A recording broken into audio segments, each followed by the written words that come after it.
So I've been thinking a lot about mindfulness, and I used to kind of be somewhat ascribed to it and its basic teachings of, live and let live, and then try to just focus on your own mental state and stuff like that, and your own feelings and whatnot. And I've kind of hit a certain point where it's like, wait a minute, this shit's actually a lot more toxic than it fucking first appears to be. Because really what I've noticed about it is you don't really, how do I say this, transcend from the pain and the suffering and whatnot. You just offset it to other people.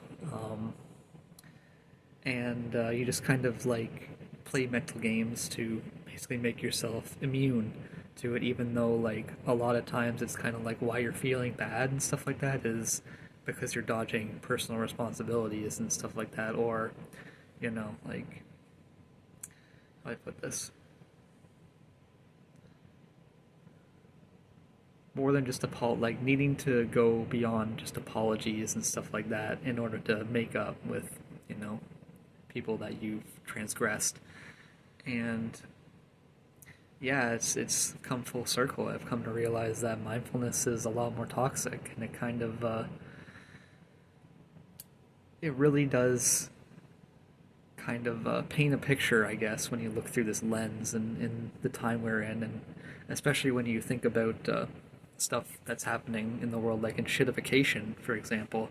And they're saying that the only answer to it is mindfulness, and it's kind of like, well, we look at like who's enshittifying stuff. We look at who's at the top of these companies that are getting shittier. Like Google, Microsoft, and YouTube, Xbox, for example. And they are from the same people that are also like very, very, how do I put this, invested or otherwise the proselytizers of mindfulness. It's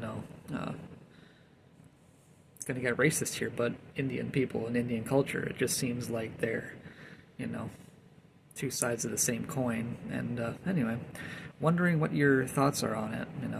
Am I just being racist, or have I noticed a larger trend? And all this kind of circles back to the Empire Strikes Back, or revenge on white man's colonization throughout the world. Like, is it really all that good? When everything's falling apart, and the only answer is to just not worry about it. What do you guys think?